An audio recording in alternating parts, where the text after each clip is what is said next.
का टॉपिक होगा हमारा syntax followed by sentence. Followed by का मतलब क्या होता है, कोई भी बताइए। फॉलोड बाय जो मैं बोल रहा हूं उसका मतलब क्या होता है, बता सकते हैं आप में से कोई? ऐसे मैं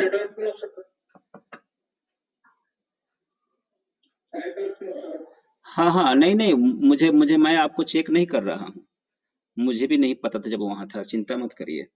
देखिए, हम शुरू कर रहे हैं अपना आज का, that is division of syntax. इसमें इसमें मैंने अभी एक शब्द कहा जिसका मतलब अभी समझ लेते हैं, क्योंकि मैं बार बार ग्रुप में मैसेज डालता हूं तो फॉलोड बाय भी लिख देता हूं, जिसका मतलब शायद समझ में नहीं आ रहा होगा। मैं बोल रहा हूं शब्द फॉलोड बाय, ठीक है। देखिए, आपको क्या करना है, जैसे मैं बताता हूं अभी, कि अभी हम करेंगे सिंटेक्स का रिवीजन करेंगे, उसके बाद सेंटेंस का रिवीजन करेंगे। हम्म तो उसके बाद जो होता है ना, उसको बोलते हैं फॉलोड बाय। मतलब उसके हाँ हाँ, ठीक है, वही है।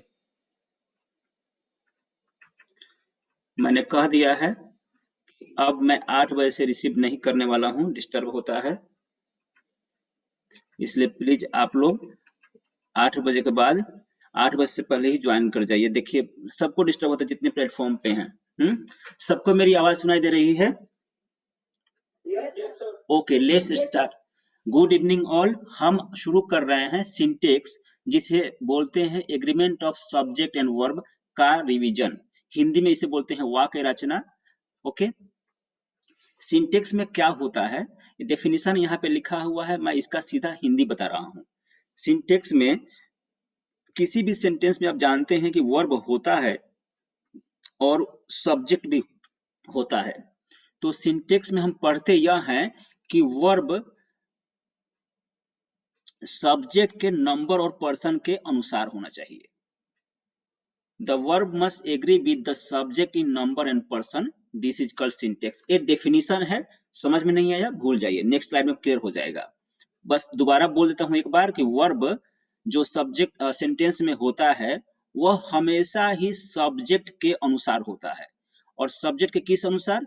नंबर और पर्सन के अनुसार। इसका क्या मतलब है, नेक्स्ट स्लाइड में देखिए। नंबर और बाकी को दिख रहा है क्या? आवाज जा रही है मेरी? नहीं, जिन्होंने कहा स्लाइड शो नहीं, आवाज आ रही है? हाँ, तो आप कोशिश करिए, कुछ देर में दिखने लगेगा, नेटवर्क इशू है। देखिए, हम इसमें हमने क्या कहा कि हम पढ़ते हैं वर्ब और सब्जेक्ट बीच में एग्रीमेंट इसमें, और कहा कि जो वर्ब होता है सब्जेक्ट के पर्सन और नंबर के अनुसार होता है। हाँ, अब मैं आपको सब्जेक्ट का पर्सन और नंबर क्या होता है बता रहा हूं। देखिए, सब्जेक्ट का नंबर का मतलब, वर्ब का नंबर का मतलब, वर्ब, मैं थोड़ा सा सीक्वेंस चेंज करता हूँ, पहले सब्जेक्ट लिखता हूँ और फिर वर्ब लिखता हूँ, ठीक है। जो वर्ब होता है सब्जेक्ट के पर्सन में, मतलब सब्जेक्ट अगर जिस पर्सन में है उसी पर्सन में वर्ब रखना पड़ता है।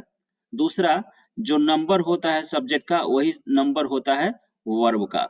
तो हम सिंटेक्स में वर्ब पर ही ध्यान देते हैं, वर्ब का नंबर वैसा है कि नहीं, पर्सन वैसा है कि नहीं, सब्जेक्ट बिल्कुल करेक्ट होता है। दोबारा रिपीट कर रहा हूं, हम सिंटेक्स में सब्जेक्ट को खाली देखते हैं कि किस नंबर किस पर्सन में है, उसके अनुसार वर्ब को हम करते हैं, बनाते हैं, चेक करते हैं। सब्जेक्ट में कुछ बदलाव नहीं करते, जो बदलाव करना होता है खाली हम करते हैं वर्ब में। उदाहरण देता हूं, पहले पर्सन का। पर्सन के बारे में भूल जाइए, इसको काट दीजिए। काट दीजिए मतलब कंफ्यूज नहीं होने के लिए, पर्सन आपको लिखना पड़ेगा, लेकिन कंफ्यूज नहीं होने के लिए आप पर्सन को अभी भूल जाइए। लेकिन भूलने से पहले बता देता हूं, आप जानते हैं कि आई के साथ हमेशा एम का प्रयोग करते हैं, यह रूल है, आई के साथ एम का ही प्रयोग होता है। तो आई जिस पर्सन में है उसके अनुसार एम का प्रयोग करते हैं।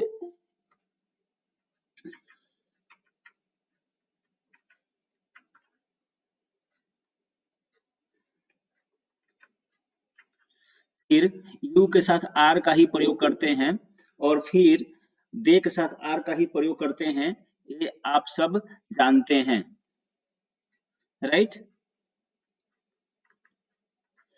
इसलिए पर्सन का यहाँ पे समझ लीजिए कि यहाँ पर याद रखना है खाली कि आई के साथ एम ही होता है, पर्सन के रूल को फॉलो कर रहा है।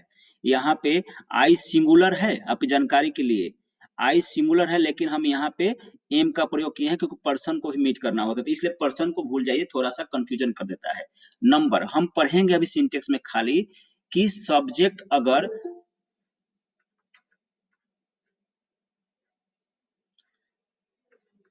आप सबसे रिक्वेस्ट है, हम्बल रिक्वेस्ट है, आप सबसे हम्बल रिक्वेस्ट है कि आप सब 8 बजे तक ज्वाइन कर जाइए। 15 मिनट का विंडो होता है आपके पास, 15 मिनट में बिल्कुल ज्वाइन कर जाइए, बाकी सबको डिस्टर्ब हो रहा है। तो अभी अब हम पढ़ते हैं नंबर। नंबर मतलब अगर सब्जेक्ट है सिंगुलर में तो वर्ब भी होगा सिंगुलर में, सब्जेक्ट है प्लूरल में तो वर्ब भी होगा प्लूरल में। किसी को पूछना है यहाँ पे? No sir. दूसरे को हाँ ठीक है। जो नए हैं उनमें से हमने सिंटेक्स हम कर रहे हैं, सिंटेक्स में हमने यही देखा कि हम सिंटेक्स में क्या करते हैं कि सब्जेक्ट को देखते हैं, सब्जेक्ट जिस पर्सन में होता है, नंबर में होता है, उसी नंबर में वर्ब का प्रयोग करते हैं। और नंबर की बात कर लें तो आप देखते हैं सब्जेक्ट में अगर बॉय होता है, सब्जेक्ट नॉर्मली नाउन प्रोनाउन हुआ करता है, तो बॉय होता है तो इसका प्लूरल तो बॉयज होता है, लेकिन वर्ब अगर रन है तो यह सिंपल रूप में प्लूरल होता है, इसका सिंगुलर रन्स होता है, उल्टा होता है। यह मैंने बताया था पहले भी और अभी भी बता रहा हूँ, फिर से बोल दे रहा हूँ जो नए हैं बिल्कुल, क्योंकि ये बहुत बड़ी कड़ी है जो समझ में नहीं आती है। आप तो नाउन को सिंगुलर प्लूरल बनाना जानते हैं, लेकिन वर्ब को सिंगुलर प्लूरल कैसे बनाते हैं? तो जो V1 होता है, V1 होता है प्लूरल, और जो V5 होता है यह होता है सिंगुलर। जैसे रन, तो यहाँ पे होगा रन्स।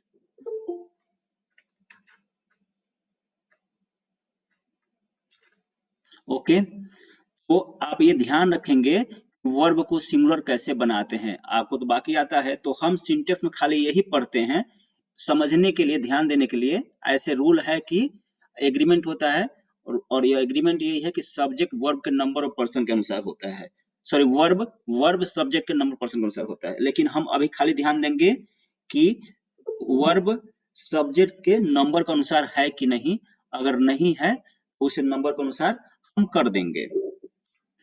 देखिए केस वन में यही हमने पढ़ा था कि अगर सब्जेक्ट है सेंटेंस में और सब्जेक्ट के साथ कुछ और नाउन और प्रोनाउंस भी है। जैसे मैं अभी बताया, एक सेंटेंस बोला था कि सेंटेंस का सब्जेक्ट सामान्यतः नाउन या प्रोनाउन होता है। सामान्यतः बोला हूं, शब्द पर ध्यान देना है आपको, क्योंकि जेरंड भी होता है, इन्फिनिटिव भी होता है, ये सब ही सेंटेंस के सब्जेक्ट होते हैं, जो कि लेटर स्टेज में आपको बताया जाएगा, बाद में बताएंगे। हमने अभी केवल 12 रूल्स किया है बेसिक्स रेडी करने के लिए, बाद में फिर दोबारा विजिट करेंगे तो सीखेंगे। तो अभी फिर से बता रहा हूँ, नाउन प्रोनाउन ही नॉर्मली होता है सेंटेंस का सब्जेक्ट। तो हम क्या करते हैं, देखते हैं कि इधर देखिए माय फ्रेंड्स एक सब्जेक्ट हो गया, इधर पे प्रियंका लिखा है, यहाँ पे ग्रीशा लिखा हुआ है, तो ये नाउन यहाँ भी है, यहाँ भी है, और यहाँ पे माय फ्रेंड्स तो सब्जेक्ट है ही, ये भी नाउन है ही। तो आप कंफ्यूज हो जाएंगे कि किसके अनुसार से वर्ब का प्रयोग करें। तो ये पहला रूल है कि वर्ब हमेशा सब्जेक्ट के अनुसार से होता है, कहीं और नाउन प्रोनाउन है तो उसके अनुसार से नहीं होता है। जैसे कि यहाँ पे सब्जेक्ट हो गया है माय फ्रेंड, तो इसी का माय फ्रेंड्स, तो इसी के अनुसार से वर्ब होना है, प्रियंका और ग्रीशा के अनुसार, ग्रीष्मा के अनुसार से नहीं होना है। देखिए यहाँ पर वर्ब दिया हुआ है एंटर, माय फ्रेंड्स प्लूरल है तो यहाँ पे एंटर प्लूरल वर्ब का प्रयोग हुआ है। ऐसे ही द मॉम जो सब्जेक्ट है और यह सिंगुलर है, तो द मॉम के साथ यहाँ पे देखिए विलाज आया है, अपार्टमेंट आया हुआ है, यह सब भी सब्जेक्ट है, लेकिन जो वर्ब होगा, वर्ब हमेशा इस सॉरी मैं फिर से शायद मिस्टेक कर दिया हूँ, विलाज और जो अपार्टमेंट आया है ये भी नाउन है, लेकिन सब्जेक्ट काम द मम कर रहा है, इसलिए जो वर्ब होगा द मम के अनुसार होना चाहिए। तो द मम सिंगुलर है तो यहाँ हैज भी सिंगुलर ही होगा। आप सब समझे पहला रूल कि वर्ब हमेशा सब्जेक्ट के अनुसार होगा। बीच में कंफ्यूजन करने के लिए अगर नाउन प्रोनाउन दे दिया है तो कंफ्यूज नहीं होना है। जैसे कि यहाँ पे टॉल गर्ल, हेयर, हेयर यहाँ भी लिखा है, शॉर्ट गर्ल भी लिखा है, कंफ्यूज ही कंफ्यूज हो जाएंगे आप। आप सीधा सब्जेक्ट देखो और सब्जेक्ट का नंबर देखो बहुवचन, तो वर्ब भी बहुवचन में आना चाहिए। पूछना है किसी को?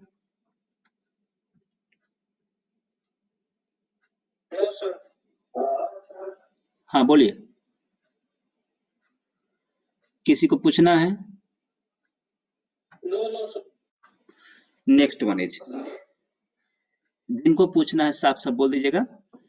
नेक्स्ट वन है कि हम क्या पढ़ रहे हैं, हम पढ़ रहे हैं सिंटेक्स। सिंटेक्स में हम पढ़ रहे हैं कि सब्जेक्ट के अनुसार वर्ब होना है, मतलब है वर्ब को करना है सब्जेक्ट के अनुसार। वर्ब सिंगुलर तो सब्जेक्ट, सब्जेक्ट सिंगुलर तो वर्ब भी सिंगुलर, वर्ब प्लुरल तो सब्जेक्ट प्लुरल तो वर्ब भी प्लुरल।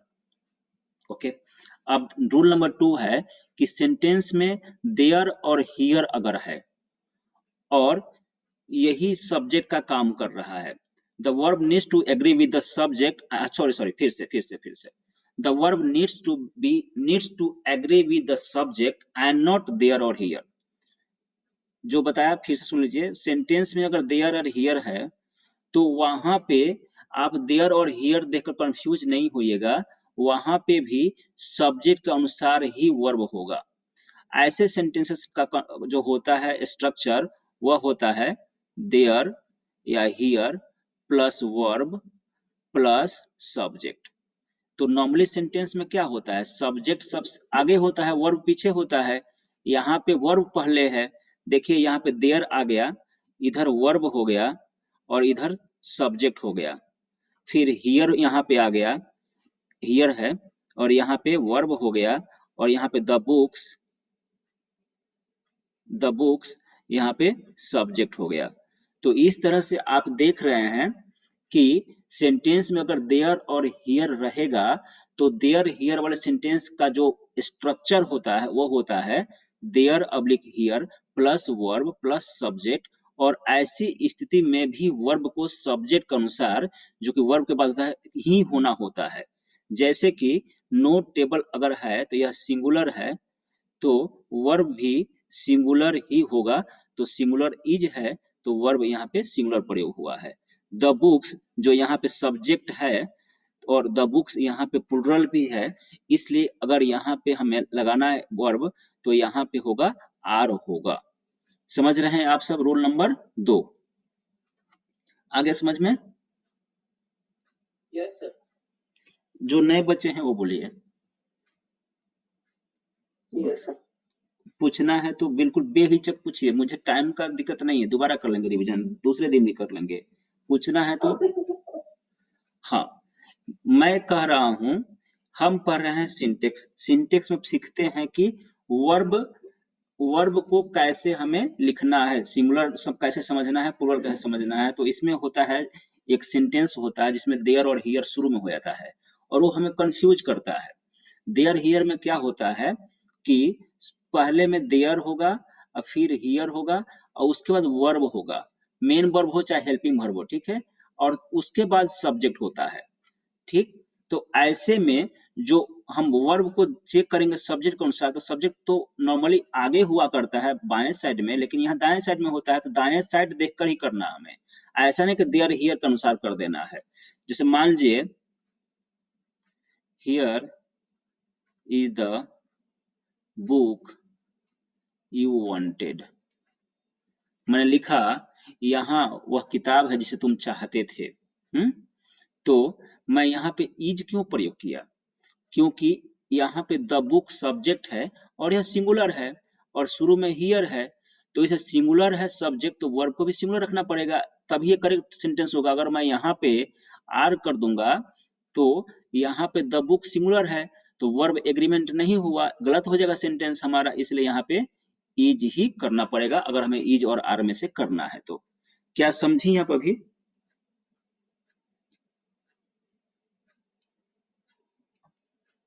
कंफर्मेशन समझ गए आप? Yes sir. जिन्होंने पूछा था समझ गए प्लीज?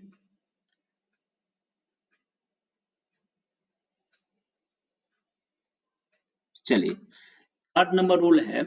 फर्स्ट रूल क्या देखा आपने?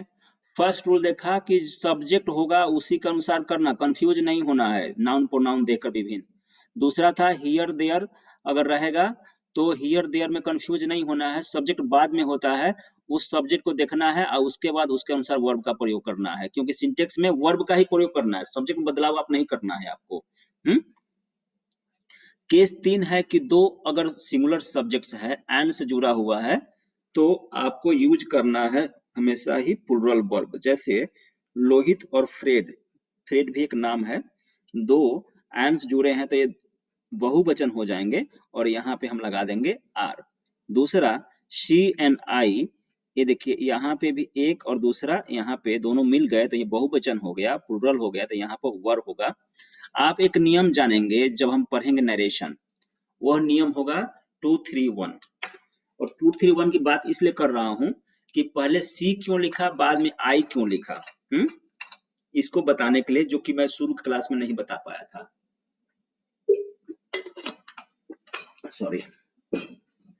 इसमें 231 का मतलब होता है, 2 मतलब सेकेंड पर्सन, 3 मतलब थर्ड पर्सन, 1 मतलब फर्स्ट पर्सन, पर्सन के हिसाब से। अगर सब्जेक्ट में तीनों ही हो तो सबसे पहले हम लिखते हैं सेकेंड पर्सन, फिर थर्ड पर्सन, फिर फर्स्ट पर्सन, या कोई दो हो तो इसी सीक्वेंस में लिखना होता है, फर्स्ट पर्सन हमेशा अंत में लिखा जाता है। तो आप सी एंड आई में देख रहे हैं कि थर्ड पर्सन और फर्स्ट पर्सन है, जो कि आप प्रोनाउन में पढ़ जाएंगे, सब समझ में आएगा उस वक्त भी। तो इसलिए सी पहले आया है, आई बाद में आया है, और दोनों मिलकर प्लूरल होगा, एंड से जुड़ा है तो यहाँ वर्ब होगा। तो इस तरह से रूल नंबर 3 कंप्लीट हुआ। पूछना है किसी को?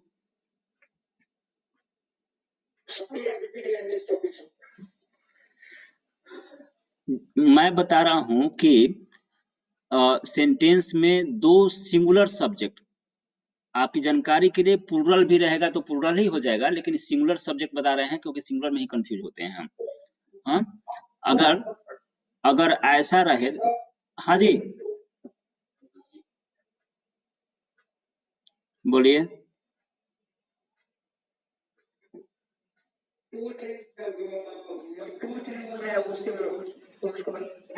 Okay okay okay okay okay okay, very good.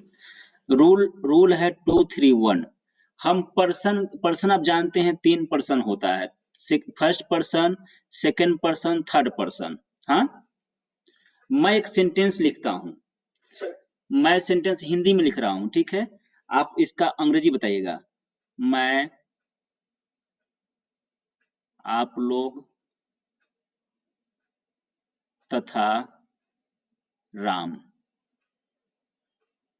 पढ़ेंगे, पढ़ रहे हैं, पढ़ रहे हैं, बताइए क्या होगा इसका इंग्लिश?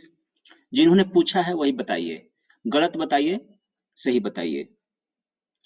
3 चीज लिखा है यहाँ पे, मैं, आप लोग और राम लिखा है ना।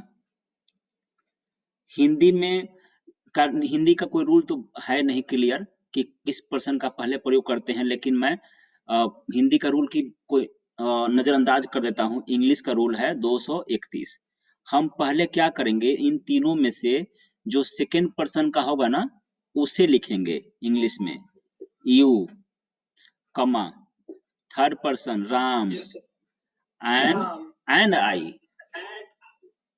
हाँ, ऐसे ऐसे सीक्वेंसिंग बनेगा रूल 231 के हिसाब से, चाहे सेंटेंस हो चाहे नरेशन हो। नरेशन में इसका उल्लेख मिलता है इसलिए आप कंफ्यूज होंगे, नरेशन कह दिया होगा इसलिए, लेकिन सेंटेंस में भी इसी रूल को फॉलो करना पड़ता है। अब इसमें से कोई दो भी हो ना तो सेकेंड पहले आता है, थर्ड बाद में आता है और फर्स्ट सबसे बाद में आता है, ये ध्यान रखना है। तो यहाँ पे सी एंड आई में सी थर्ड है और आई फर्स्ट है, तो थर्ड पहले आएगा ना। Yes sir, yes sir. किसी को ओके सर। किसी को और कुछ पूछना? No problem sir. 4 number rule, पहला रूल क्या पढ़ा? पहला रूल पढ़ा, सब्जेक्ट के अनुसार ही करना वर्ब, बीच के नाउन प्रोनाउन के अनुसार नहीं कर देना। दूसरा का क्या पढ़ा कि हियर और देयर रहेगा तो कंफ्यूज नहीं होना है, वर्ब के बाद सब्जेक्ट होता है उसके अनुसार करना। तीसरा क्या पढ़ा आपने कि दो सब्जेक्ट्स एंड से जुड़े रहेंगे तो प्लूरल ही प्रयोग करेंगे।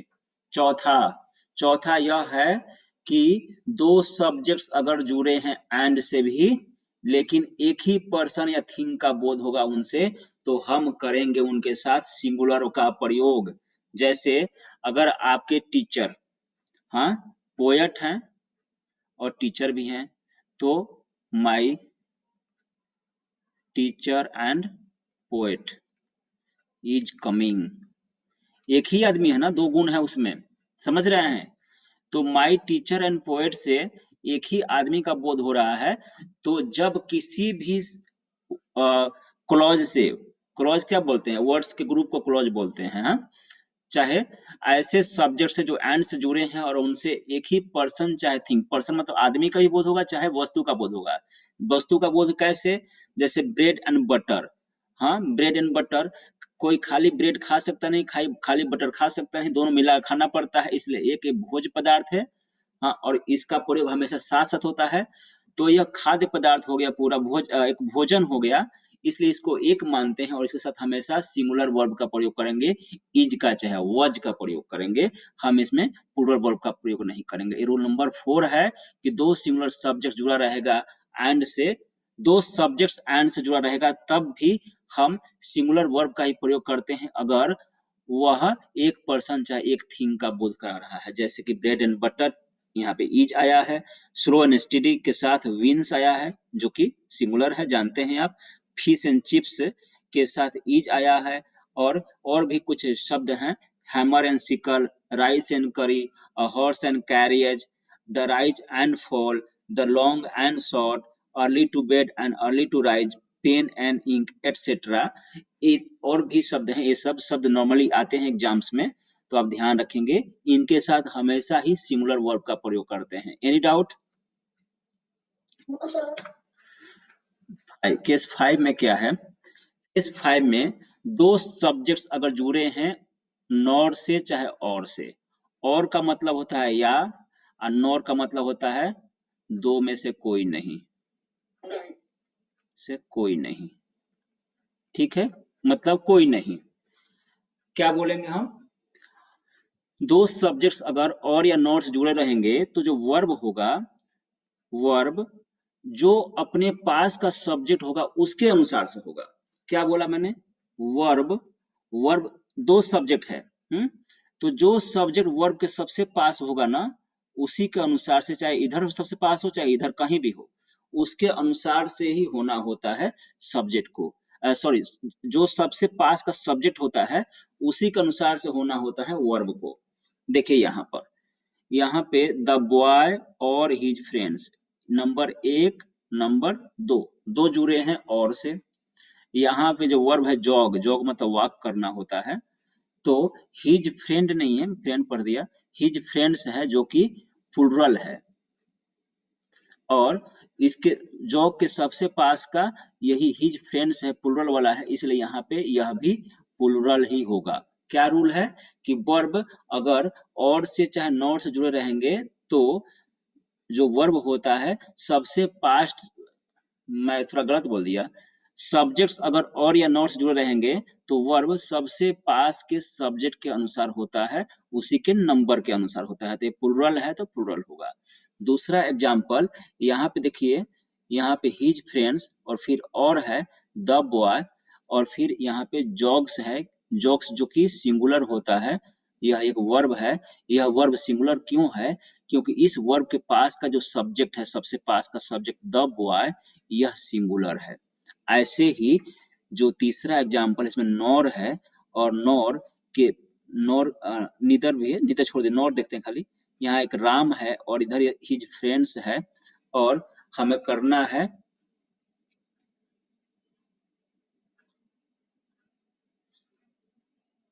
यहाँ पे, हमें करना है वर्ब का, तो क्या कहा, वर्ब के पास जो होगा उसी सब्जेक्ट के नंबर में होगा वर्ब। तो हिज फ्रेंड्स यहाँ पे प्लुरल है, तो यहाँ पे आर भी प्लुरल है। तो इस तरह से केस नंबर 5 क्लियर हुआ। आपको डाउट हो तो बोलिए। You have some seconds to ask.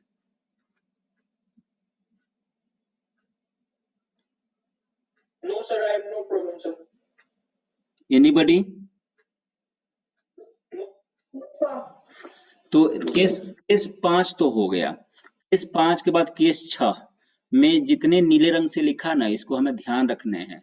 अगर सब्जेक्ट जुड़े रहेंगे एज वेल एज से, चाहे विथ से, चाहे एंड नॉट से, टुगेदर विथ से, अलोंग विथ से, इन एडिशन टू से, नो लेस देन से, रादर देन से, मोर देन से, लाइक से, अनलाइक से, बट से, एक्सेप्ट से, कमा रहेगा, बिसाइड से, इंक्लूडिंग से, एक्सक्लूडिंग से। सबका हिंदी तो बताया था हमने। एज वेल एज का मतलब होता है के साथ, विथ का मतलब आप जानते हैं, एंड नॉट का मतलब न की, और बाकी का भी बताया था हमने हिंदी। फिर भी सुन लीजिए, टुगेदर विथ मतलब के साथ, अलोंग विथ मतलब भी के साथ, इन एडिशन टू इसका हिंदी होता है के अतिरिक्त, नो लेस देन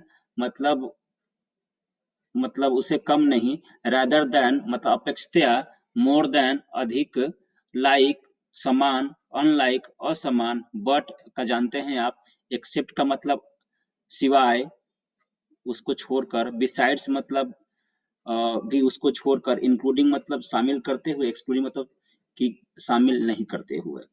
तो इन सब का मतलब हुआ, इनको हमें याद रखना है। इनके साथ अगर सेंटेंस में दो सब्जेक्ट है और दो सब्जेक्ट्स अगर उनके इनमें से किसी से भी जुड़े हुए हैं, ज्वाइंड हैं, तो जो वर्ब होता है वह सिंगुलर चाहे प्लुरल होता है, और यह होता है फर्स्ट सब्जेक्ट के आधार पर।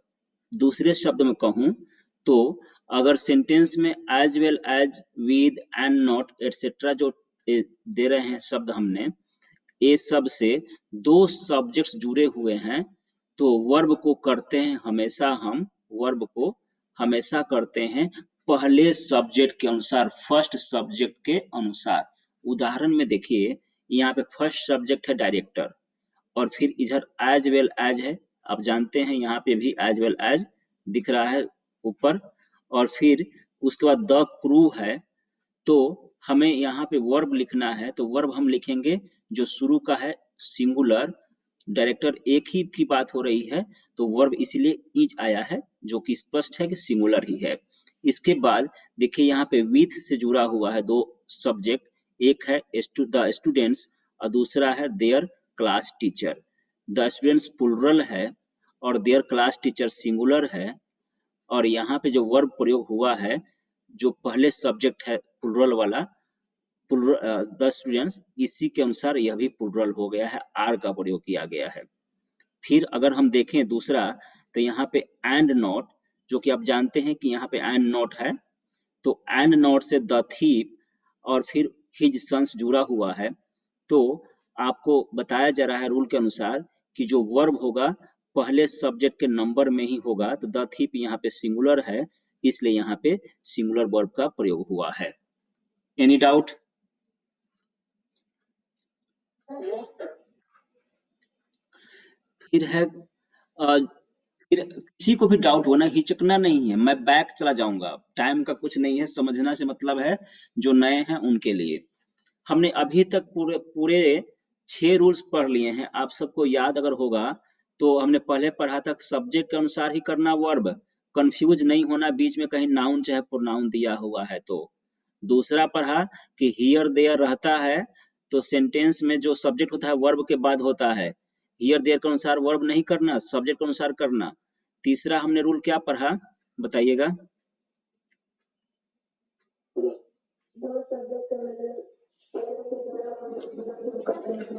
हाँ, दो सिंगुलर सब्जेक्ट अगर एंड से जुड़े होंगे, प्लुरल होंगे तो प्लुरल तो होगा, एंड जो वर्ब प्लुरल होगा ही, लेकिन सिंगुलर अगर एंड से जुड़े हैं, जिसमें 231 रूल बताया था, तो यहाँ पे भी वर्ब प्लुरल होगा।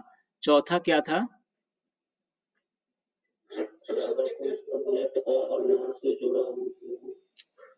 हाँ, वेरी गुड। जो चौथा था दो सब्जेक्ट्स और नॉट्स जुड़ा हुआ हो, तो वर्ब के पास का जो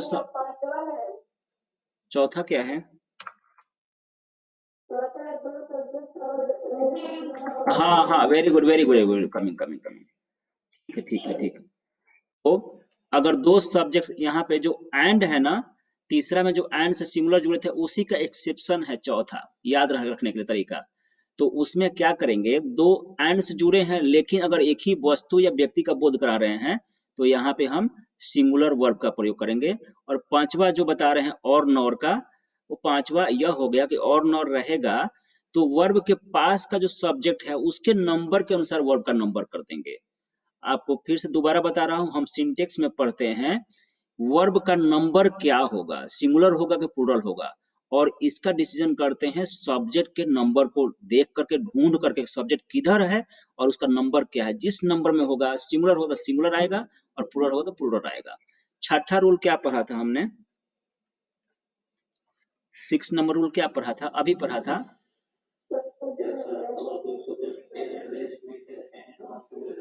हाँ हाँ, अगर as well as, with, and, not, together with, except, besides, including, excluding, there many words जिसको लिखा है हमने, आप सबको बार बार देखना चाहिए।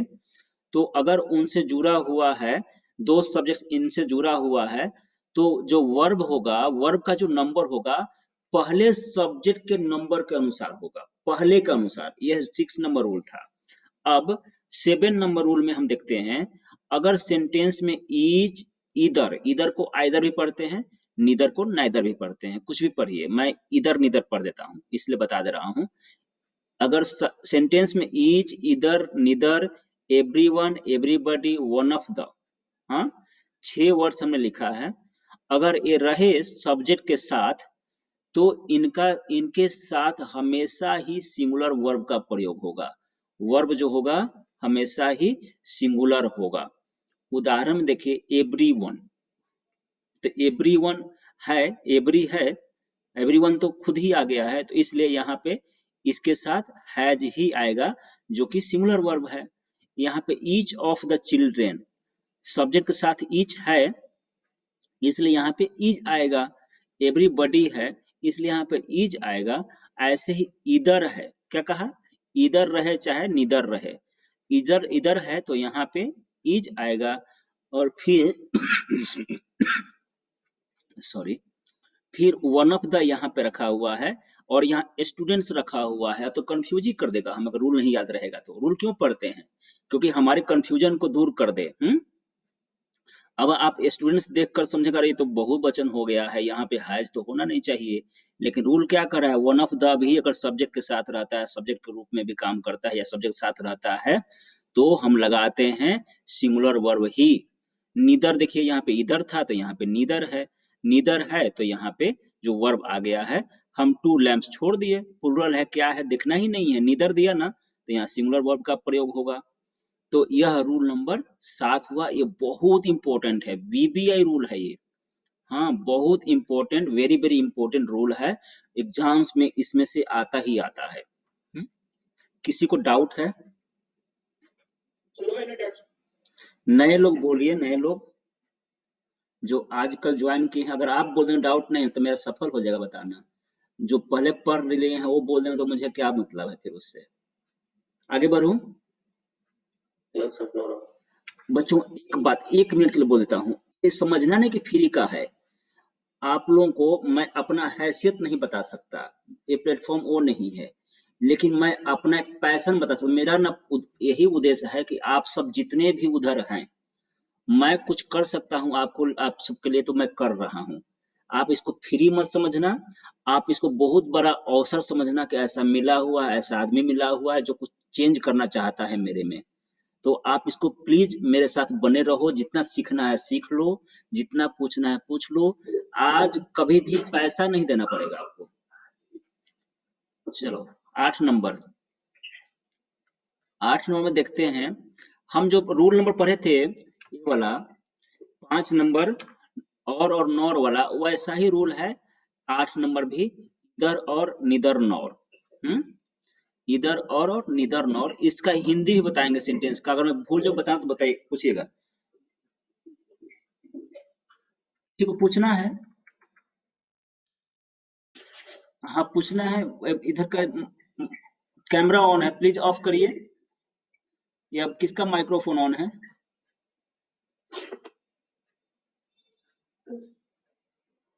ओके। इधर और निदर नॉर का रूल है, जो और नॉर का रूल था ना वही है। आपने देखा भी, वहां पे एक एग्जाम्पल भी था निदर वाला, जिसपे मैं जानबूझ कर ध्यान दिया नहीं था। पूछना है, जिनका माइक्रोफोन ऑन है पूछना है आपको, प्लीज ऑफ कर दीजिए। देखिए, केस नंबर 8 में अगर सब्जेक्ट्स जुड़े रहेंगे इधर और चाहे निदर नॉर से, हम इसको पढ़ेंगे आगे भी, इधर और निदर नॉर के बारे में पार्ट्स ऑफ स्पीच में हम हम इसको पढ़ेंगे कंजक्शन में जा करके, अच्छा से इसके बारे में। तो जब जब ये जुड़े रहेंगे दो सब्जेक्ट्स इधर और चाहे निदर नॉर से, तो जो और नॉर का रूल था ना, वर्ब जो अपने पास का सब्जेक्ट होगा उसी के अनुसार होगा, क्लोजेस्ट सब्जेक्ट के अनुसार वर्ब हो जाएगा। उदाहरण देखिए, यहाँ पर इधर और है और इधर वर्ब है, और इधर यहाँ एक एक सब्जेक्ट है और यहाँ माई सिस्टर्स दूसरा सब्जेक्ट है। तो वर्ब के पास का जो सब्जेक्ट है माई सिस्टर्स प्लुरल है, इसलिए वर्ब होगा प्लुरल। नहीं तो माई मदर यह सिंगुलर है, तो यहाँ पे सिंगुलर नहीं होगा, क्योंकि वर्ब के पास का जो सब्जेक्ट होगा उसी के अनुसार होगा। यह कह रहा है केस नंबर 8। दूसरा एग्जाम्पल देखिए, निदर नॉर से जुड़ा हुआ है, पहला सब्जेक्ट माई सिस्टर्स है, दूसरा माई मदर है, और यहाँ पे वर्ब के पास का जो सब्जेक्ट है माई मदर सिंगुलर है, इसलिए वर्ब को सिंगुलर किया गया है। रूल यही बोल रहा है कि वर्ब अपने पास के सब्जेक्ट के नंबर में होगा। तीसरा, यहाँ पे इधर है और है, वर्ब जुड़ा हुआ है, कहाँ पे वर्ब है? आर है। तो वर्ब के पास का जो सब्जेक्ट हुआ, पहला सब्जेक्ट क्या है? माई ब्रदर्स, जो कि प्लुरल है, और दूसरा माई फादर, जो कि सिंगुलर है। तो जो सबसे पास का सब्जेक्ट है, देखिए आर यहाँ भी हो सकता है ना इंट्रोगेटिव सेंटेंस के लिए, तो इसके वर्ब के पास का जो सब्जेक्ट होगा उसी के नंबर में होगा। माई ब्रदर्स के अनुसार यह आर हो जाएगा। फिर यहाँ भी देखिए, इधर इधर ही वर्ब है, लेकिन इधर और है, इधर जो सब्जेक्ट है माई ब्रदर्स और इधर माई फादर, तो माई फादर सबसे पास है इस वर्ब के, तो माई फादर सिंगुलर है, इसलिए वर्ब सिंगुलर हुआ है। रूल नंबर 8 कह रहा है कि दो सब्जेक्ट अगर इधर और निदर नॉर से जुड़ा रहे, तो वर्ब सब्जेक्ट वर्ब के जो सबसे पास का सब्जेक्ट होगा उसके ही अनुसार होगा, उसी के नंबर में होगा। उदाहरण, जितने उदाहरण दिए हैं उन सबसे स्पष्ट है। पूछना है आपको?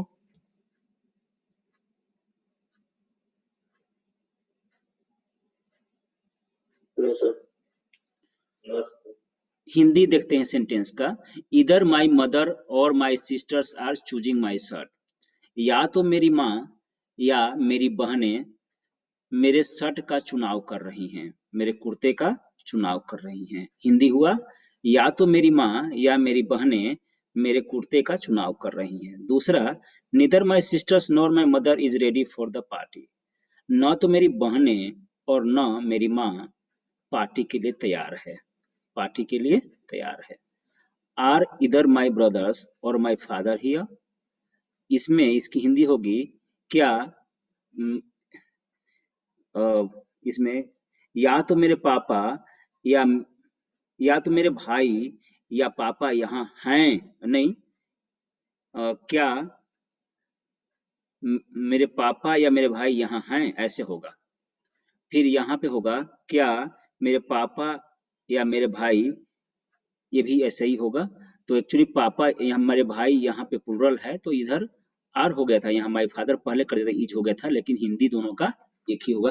इस तरह से सेंटेंसेस का मतलब होता है।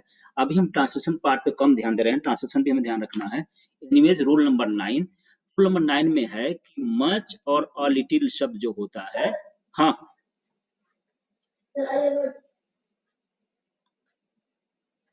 Please come again.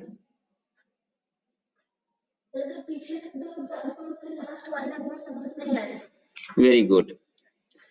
इसमें क्या करेंगे, इसकी जो हिंदी होती है, अगर ये नॉर्मल होता, जैसे पहले वाला है, इसकी हिंदी है, या तो मेरी माँ या मेरी बहनें मेरा शर्ट का चुनाव कर रही हैं, ठीक है।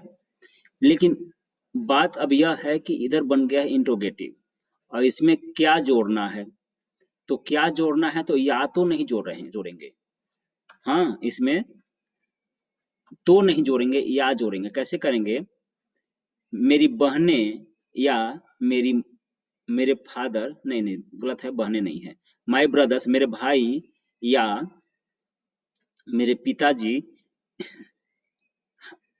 हियर, हियर मतलब यहाँ, और आर मतलब है, मेरे भाई या मेरे पिताजी यहाँ हैं। और क्या होगा, फिर से बोलता हूँ, क्या मेरे भाई या मेरे पिताजी यहाँ हैं, फिर ऐसे ही यहाँ पे होगा, क्या मेरे पिताजी या मेरे भाई यहाँ हैं। समझ गए होंगे। Yes, sir. जब क्या होगा ना, तो हम या तो नहीं लगाएंगे, खाली या लगाएंगे। तो फिर से बोलता हूँ, मेरे भाई या क्या मेरे भाई या मेरे पिताजी यहाँ हैं, और दूसरा में क्या मेरे पिताजी या मेरे भाई यहाँ हैं, ऐसे होगा। आगे बढ़ते हुए 9 नंबर पे, मच और अ लिटिल शब्द। मच का मतलब होता है बहुत, और अ लिटिल का मतलब होता है थोड़ा। ये तो बहुत ले गया टाइम। ये शब्द अनकाउंटेबल नाउन के साथ प्रयोग होते हैं। ये जो दोनों शब्द हैं अनकाउंटेबल नाउन के साथ प्रयोग होते हैं, और इसके साथ ही अनकाउंटेबल नाउन के साथ कुछ भी प्रयोग होता है, कुछ भी अनकाउंटेबल नाउन है तो सिंगुलर वर्ब का ही प्रयोग होता है। तो इसलिए अगर सेंटेंस में मच और लिटिल रहेगा सब्जेक्ट के साथ या सब्जेक्ट के रूप में, तो वहां पे हम सिंगुलर वर्ब का प्रयोग करेंगे। जैसे मच मनी, बहुत पैसा, हैज बीन, मच हो गया तो सिंगुलर ही लगना है यहाँ पे, तो सिंगुलर वर्ब लग रहा है। Only a little of food, तो अ लिटिल लगा हुआ है सब्जेक्ट के साथ, only a little of food, तो यहाँ पे भी सब्जेक्ट जो वर्ब होगा सिंगुलर ही होगा। यह रूल नंबर 9 हुआ है। रूल नंबर 10 की अगर बात करें, तो अगर मेनी और अ फ्यू, मेनी मतलब बहुत और अ फ्यू मत लेना है, लीजिए, इसमें तो कुछ लिखा ही नहीं है।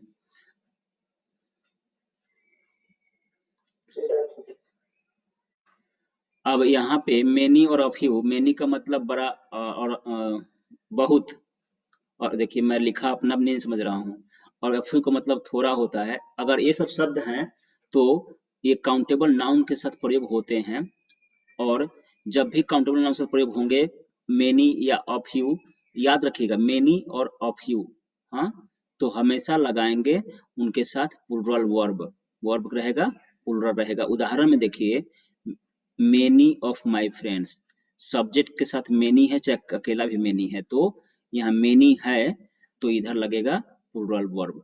ऐसे ही अ फ्यू है तो यहाँ लगेगा प्लुरल वर्ब। हिंदी अगर बोलूं, पहले इंग्लिश पढ़ देता हूँ। Many of my friends are waiting for their results, मेरे बहुत से दोस्त अपने रिजल्ट का, अपने परिणाम का इंतजार कर रहे हैं।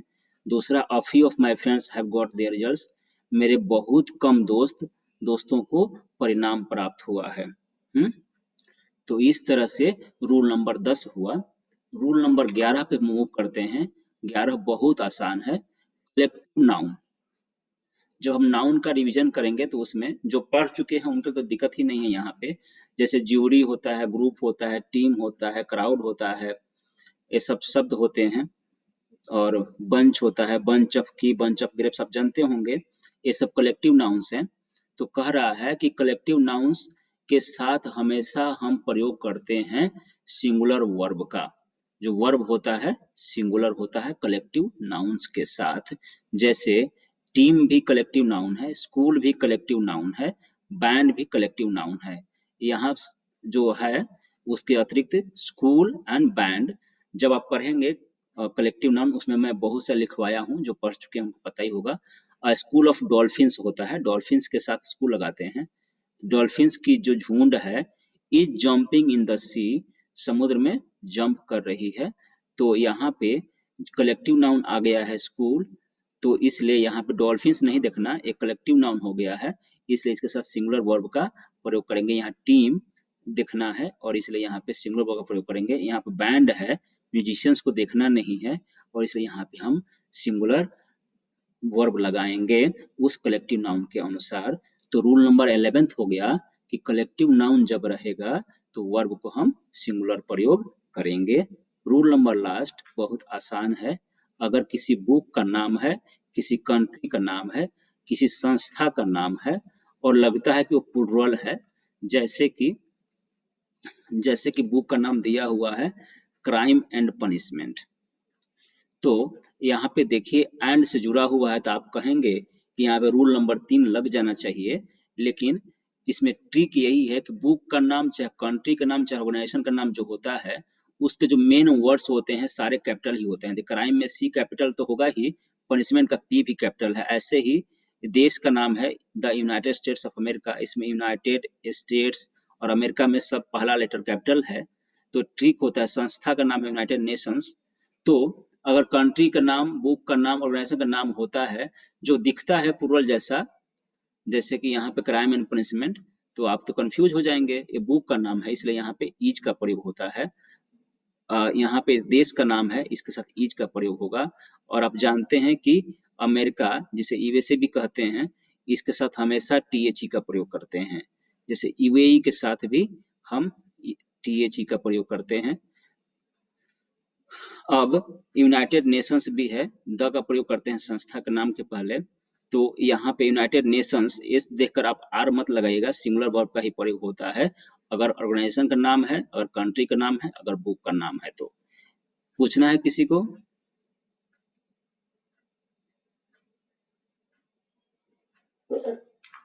अभी हमने पूरे 12 रूल्स पढ़े। रूल्स में देखा था हमने कि जो वर्ब होता है सब्जेक्ट के नंबर पर्सन के अनुसार एग्री करता है, जो रूल पढ़ा था, तो वर्ब को सब्जेक्ट के अनुसार ही रखना होता है। ऐसा नहीं कि बीच में नाउन प्रोनाउन दे दिया है कंफ्यूज करने के लिए, तो उसके अनुसार नहीं करना है। वर्ब को हमेशा सब्जेक्ट के अनुसार ही करना है। दूसरा जो रूल था हमारा कि जो सेंटेंस में देयर और हियर रहेगा तो उस स्थिति में वर्ब के बाद सब्जेक्ट होता है और उस स्थिति में भी वर्ब सब्जेक्ट के ही नंबर में होता है। तीसरा रूल पढ़ा था कि दो सिंगुलर सब्जेक्ट्स एंड से जुड़े रहते हैं तो ऐसे में प्लुरल वर्ब का प्रयोग करते हैं। चौथा पढ़ा था हमने कि अगर दो सब्जेक्ट्स एंड से जुड़े हैं लेकिन एक ही पर्सन चाहे एक ही थिंग का बोध करा रहे हैं तो वहां पे भी सिंगुलर वर्ब का ही प्रयोग करेंगे। पांचवा पढ़ा था कि अगर सेंटेंस में और नॉर है तो जो वर्ब होगा अपने पास के सब्जेक्ट के अनुसार ही एग्री करेगा, सिंगुलर होगा चाहे प्लुरल होगा। 6 पढ़ा था कि सेंटेंस में अगर as well as, with, and not, etcetera इतने वर्ड्स जो वहां थे सब लिखा है मैंने, रहेंगे तो जो वर्ब होगा वह फर्स्ट सब्जेक्ट के अनुसार रहेगा। और सातवां पढ़ा था कि each, either, neither, everyone, everybody, one of the अगर सेंटेंस में सब्जेक्ट के साथ या सब्जेक्ट के रूप में है तो इनके साथ भी सिंगुलर वर्ब का प्रयोग करते हैं। आठवां था इधर और निदर न रहेगा तो वर्ब पास के सब्जेक्ट के अनुसार एग्री करेगा। जिस तरह से और नॉर का रूल था वैसा ही सेंटेंस में अगर मच और लिटिल दिया हुआ है सब्जेक्ट के साथ या सब्जेक्ट रूप में काम कर रहा है तो ये नॉर्मली अनकाउंटेबल नाउन के साथ लगते हैं और इसलिए इसके साथ हमेशा सिंगुलर वर्ब का प्रयोग करते हैं। इसी का उल्टा मेनी और इसी का उल्टा अ फ्यू है। जब ये रहते हैं सेंटेंस में तो इनका उल्टा प्लुरल वर्ब का प्रयोग करते हैं। कलेक्टिव नाउन्स के साथ हमेशा सिंगुलर वर्ब का प्रयोग करते हैं, उदाहरण आपके समक्ष है। और 12वां था कि बुक का नाम, कंट्री का नाम, ऑर्गेनाइजेशन का नाम होता है तो सिंगुलर वर्ब लगता है। इस तरह से हमारा रिवीजन कंप्लीट हो रहा है सिंटेक्स का। पूछना है किसी को? ठीक है, इसको मैं बंद करूं?